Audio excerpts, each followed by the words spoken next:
yang Allah muliakan. Alhamdulillahirabbil alamin wa bihi nasta'in ala umuri wa salatu ala asyrofil anbiya'i wal mursalin sayyidina Muhammadin wa ala alihi wa sahbihi ajmain, amma ba'du.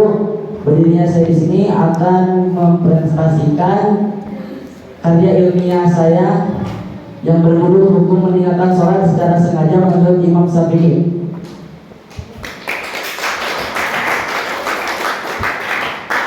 Di sini ada pengertian sholat. Sholat secara bahasa adalah doa, dan secara istilah adalah perkataan dan perbuatan yang diawali dengan takbir dan diakhiri dengan salam dengan syarat-syarat tertentu. Terus dasar perintah pelaksanaan sholat fardu telah dijelaskan dalam surat Al-Baqarah ayat 238 yang berbunyi A'udzubillahi minasyaitonir rajim, Bismillahirrahmanirrahim.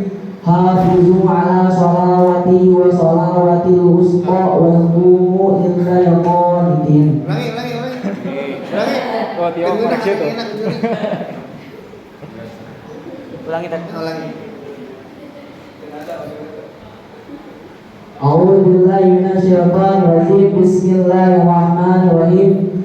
Hafizu ala sholawati wal sholawatil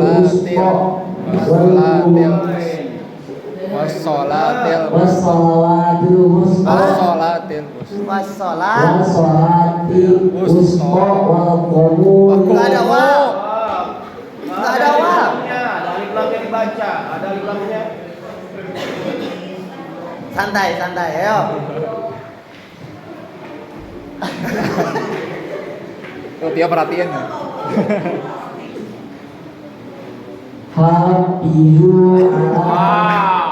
Hafizu ala sholawati wa sholawatil wusta wal qumul. Ada wa. Mana wa? Wa qumu lillahi qanitin. Yang artinya peliharalah semua sholat fardu dan sholat wusta beriman karena Allah dalam sholat dengan khusyuk. Terus di sini ada yang mengatur hukum meninggalkan sholat secara sengaja oleh Imam Syafi'i. Dalam mazhab Imam Syafi'i, orang yang meninggalkan sholat bisa dikatakan kafir ketika dia meninggalkan karena mengingkari kewajiban sholatnya. Akan tetapi jika meninggalkan karena malas-malasan dan menyepelekan, orang tersebut tidak dihukum kafir tetapi dosa.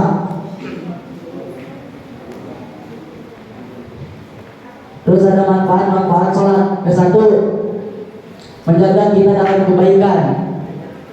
Contohnya, jika kita sholat, kebanyakan orang berbicara sholat itu cuma buat orang baik, tapi salah. Kalau kita sholat dengan tumaninah, dengan syarat-syarat tertentu, pasti kita akan baik. Soalnya yang bisa merubah diri kita cuma sholat. Kedua, menenangkan hati.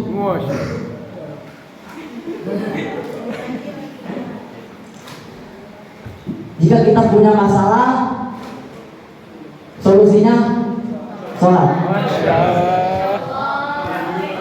Terus yang ketiga, saran curhat terbaik. Saran curhat terbaik. Terus yang keempat, kunci kesuksesan dan kebahagiaan.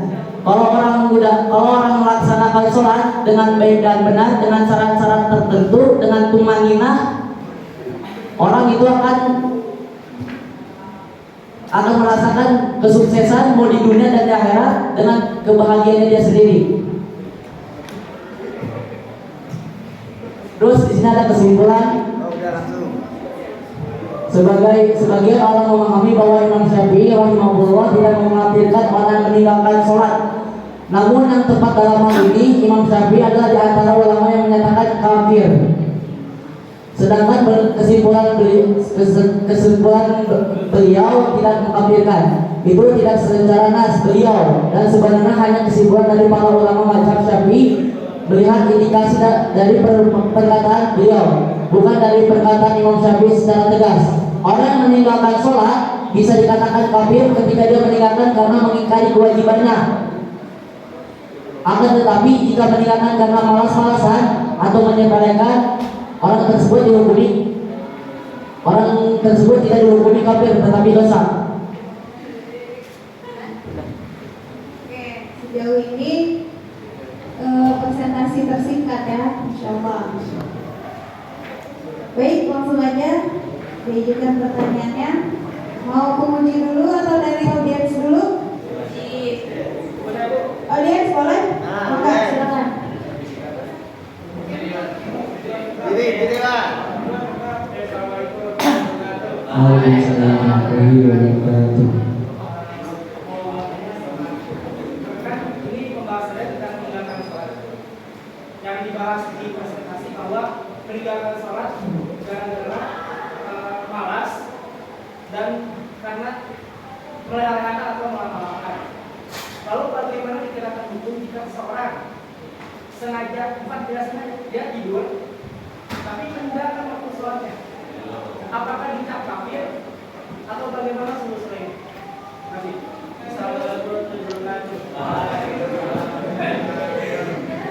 Sudah mengerti pertanyaannya? Sudah. Jawabannya? Jawabannya sudah siap? Siap.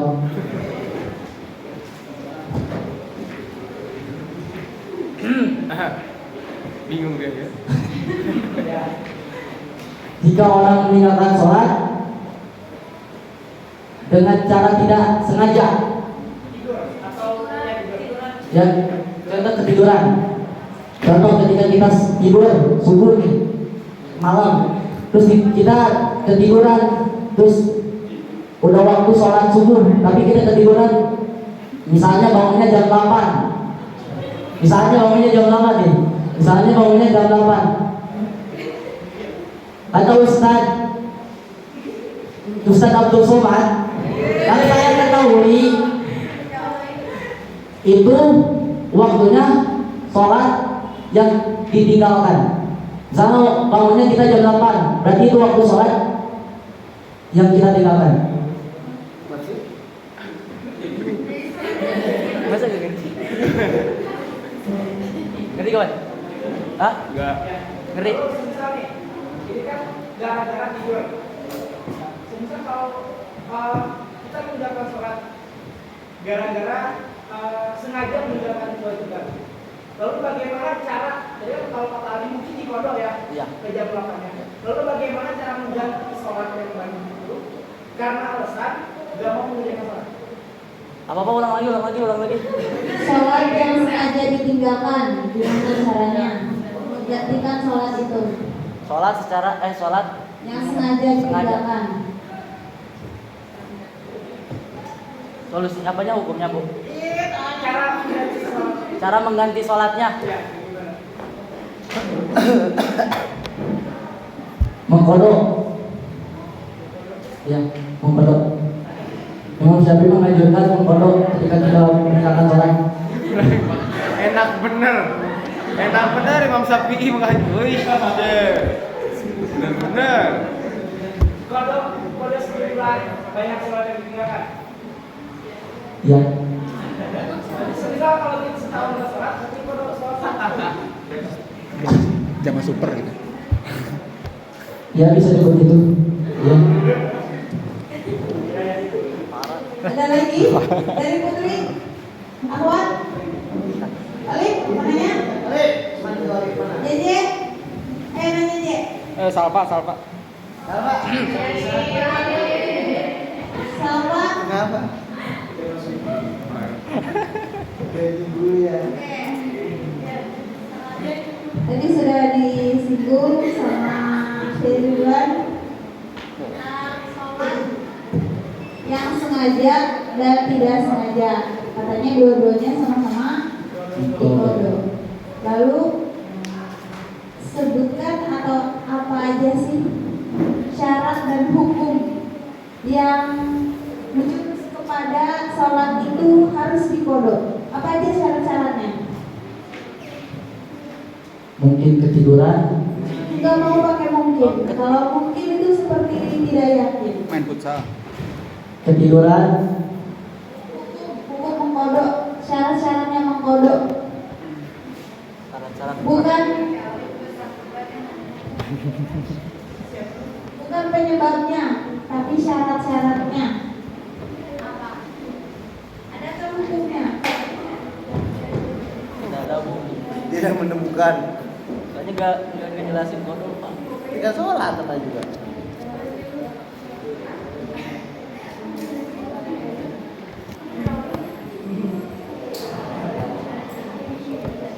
Sudah ketemu jawabannya?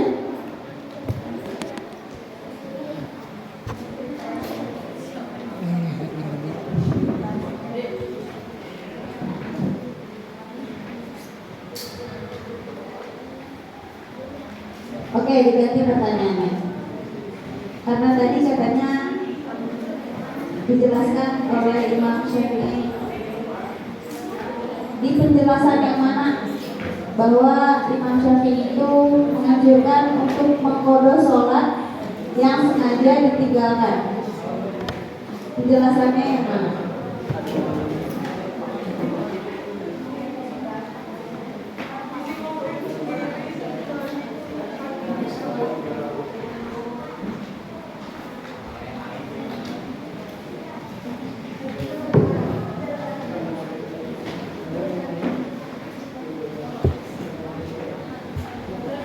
Ulang bu pertanyaan bu.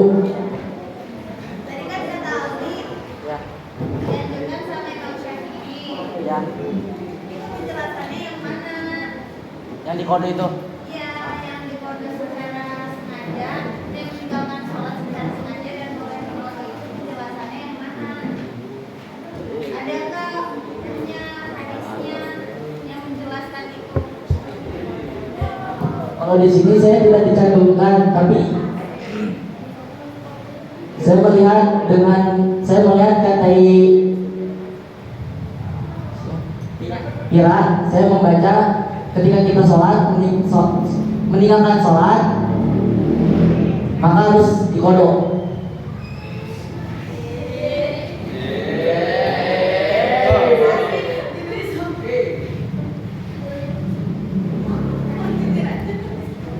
Ya, udah. Iya. Assalamualaikum warahmatullahi wabarakatuh. Waalaikumsalam warahmatullahi Coba wabarakatuh. lihat judulnya apa? Hukum meninggalkan sholat secara sengaja menurut Imam Syafi'i. Biografi Syafi'i ditulis? Tidak. Tidak. Nggak ada. Siapa Syafi'i itu? Kadang-kadang Syafi'i tukang cilok di mana? Ada nggak? Ada. Ada. Siapa itu Imam Syafi'i? Imam Syafi'i adalah pemuda yang mengarang kitab Ar-Risalah di Madinah. Nama aslinya?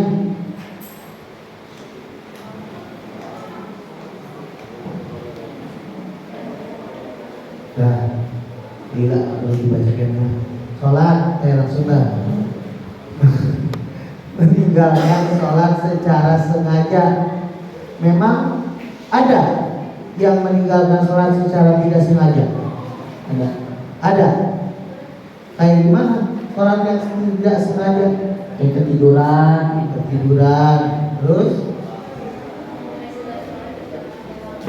Terus kayak pingsan. Kayak pingsan. Ya. Terus kayak lagi main kayak contohnya main futsal terus kagak ngeh gitu waktunya sholat. Gelok sudah agak ngulur. Masuk agak mau contohnya main futsal.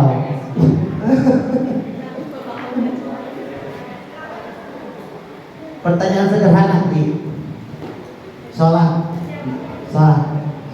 Gak harus secara meninggal hukumnya deh dulu. Kalau berkaitan dengan hukum berarti semua ada syarat dan ada rukun di dalamnya. Syarat sholat tahu?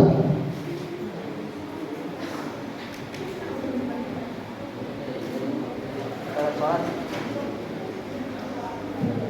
Rukun sholat ada? Nggak ada. Hah? Nggak ada? Nggak ada. Jadi sholat nggak ada rukunnya? Ada rukunnya. Ada. Syarat sholat ada? Ada, sebutkan. Bali, Terus merdeka. merdeka, budak tak boleh.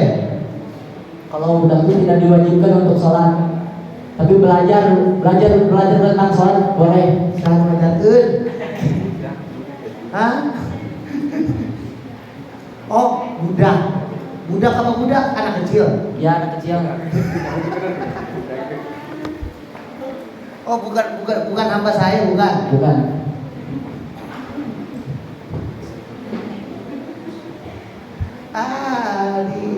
Nah, itu dia skemanya. Kalau seandainya mau menunjukkan hukum meninggalkan sholat, berarti dari awal dulu sholat itu apa? Pasti ada rukun dan syaratnya. Ya. Secara kesimpulan tadi apa? Diperbolehkan. Menurut Imam Syafi'i. Iya. Secara sengaja. Ya. Hukum meninggalkan sholat secara sengaja menurut Imam Syafi'i boleh. Boleh. Boleh. Apa yang boleh? Ya hukumnya Tidak boleh. tidak boleh. Ya. Berarti berdosa. Berdosa. Lihat deh kesimpulannya.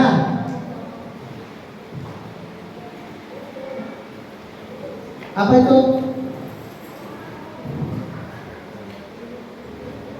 Orang yang itu paragraf kedua. Orang yang meninggalkan sholat bisa dikatakan kafir ketika dia meninggalkan karena mengingkari kewajibannya. Terus kalau orang meninggalkan sholat karena malas-malasan tidak disebut kafir, tapi dia berdosa. Nah, berarti itu kembali kemana? Bagi ke hukum. Kembali ke dirinya Ke dirinya pribadi. Apa om? Dalil usul fikihnya? Ada nggak? Nggak tahu ya.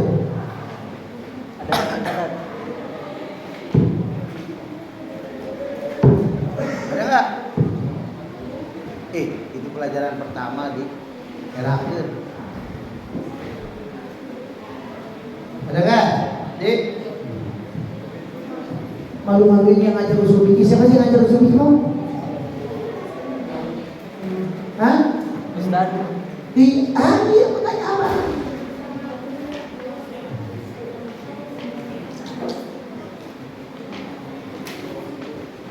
Gak ada ya.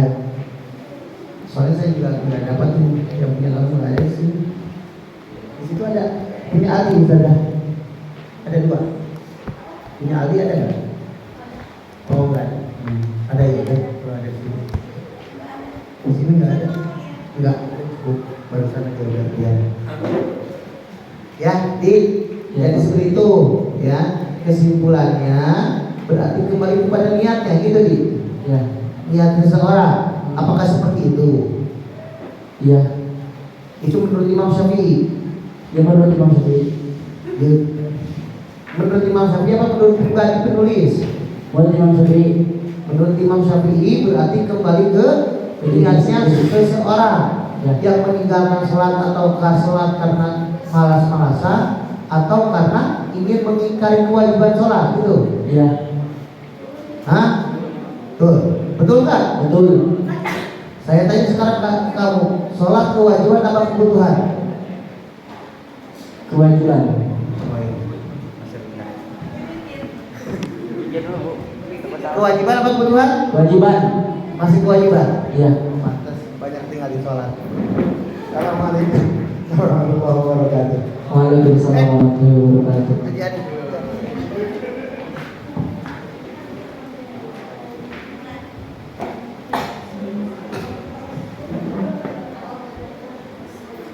Jadi Bismillahirrahmanirrahim.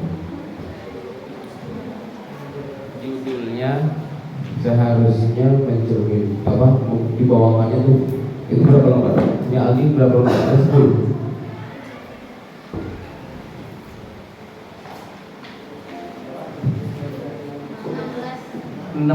lembar.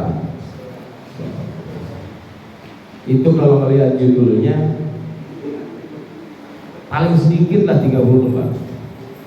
Karena sudah apa ya, pembahasannya betul-betul kalau tentang tarkus sholat amdi ya kaulnya sudah banyak tuh, sudah pasti 4 mazhab tuh berpendapat. Lalu ketika kamu membawakan satu judul pendapatnya adalah ala mazhab Syafi'i, ya kan? Maka diperjelas tuh kaulnya, lalu kaul yang lain, walaupun pada hakikatnya artinya kita biar tahu oh kaul yang lain begini. Jadi tidak terfokus pada bab Imam Syafi'i saja, ya kan? Dua datanya saja tidak lengkap, kemudian makanya itu aja simpel dan sangat betul-betul cepat. Tadi kalau kata saya sangat cepat penyampaiannya dan di antara yang lain betul-betul itu. Lalu ketika ditanya hal-hal yang basic, yang dasar, nggak ngeh dan nggak tahu karena memang nggak ditulis. Ya. Antara hamba, di antara apa seorang hamba itu mabaina sholat wal kufr. Jadi hamba itu adalah jaraknya antara sholat dan kafiran. Ini tentang kafir.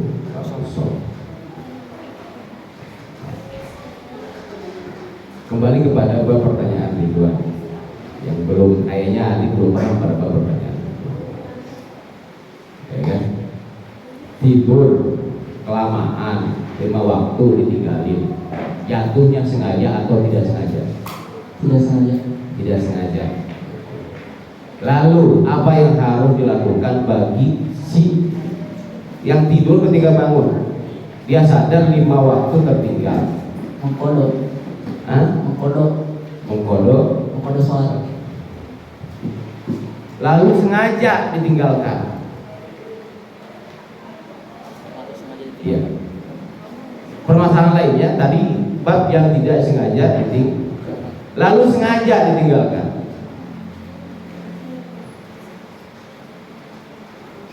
Mengkodok juga. Oh. Berarti kalau dia mengkodok bab meninggalkan sholat sengaja lalu dikodok, berarti kafirnya tidak ada. Berarti tidak jatuh hukum. Apa tadi? Kaidahnya apa kamu tadi? Orang meninggalkan sholat bisa dikatakan kafir ketika dia meninggalkan karena mengingkari. Terus kalau orang yang meninggalkan sholat secara malas-malasan atau menyepelekan, orang tersebut tidak dikatakan kafir, tapi dia berdosa. Jadi kalau dikodok, ya dasar hukumnya adalah nasnya konteksnya adalah sengaja dan tidak sengaja. Maka jatuh lakob dia kafir kalau ditinggalkan secara sengaja. Ya, tadi Ustaz bertanya kalau dia meninggalkannya sengaja kodok atau tidak? Kodok. Berarti ketika sudah dikodok hilang lakob kafirnya.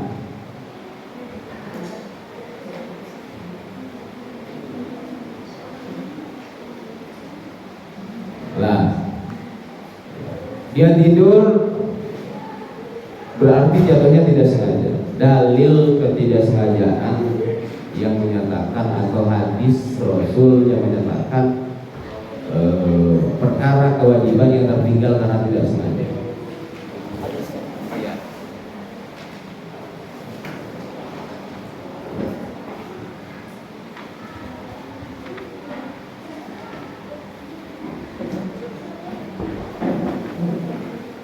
Semangat Ali, ayo semangat mencari.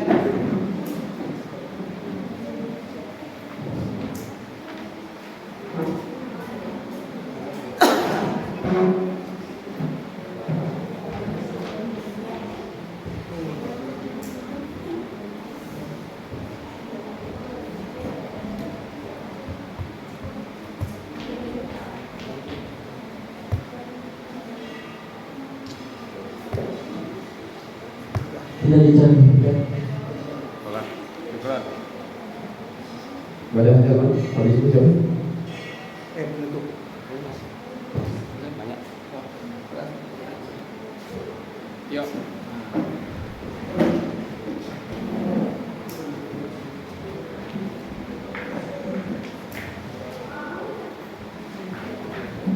Ada lagi yang mau ditanya?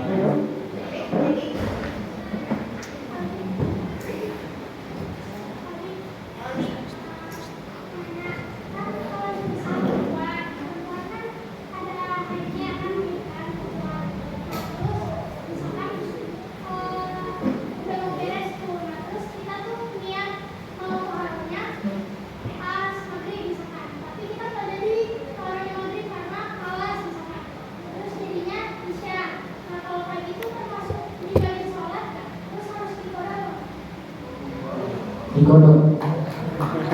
Ini kodok. Jadi kodok. Ya, ini akan sholat. Pokoknya intinya dikodok.